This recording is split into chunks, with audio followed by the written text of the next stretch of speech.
कैसे लगाई हो लाली लिपस्टिक पे छौलस महंगाई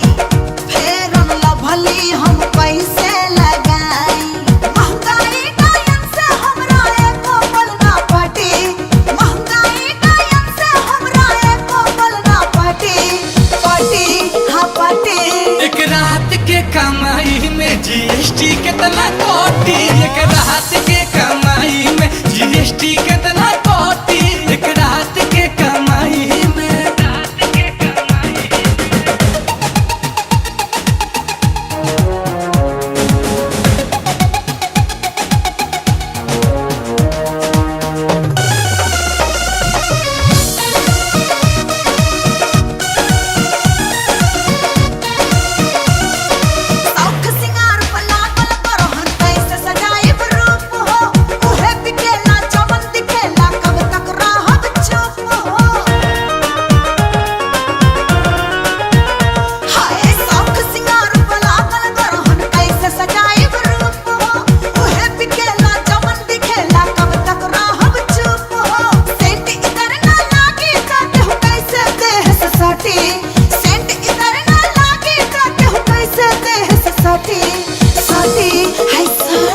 एक रात के कमाई में जीएसटी कितना कोटी एक रात के कमाई में जीएसटी कितना कोटी एक रात के कमाई में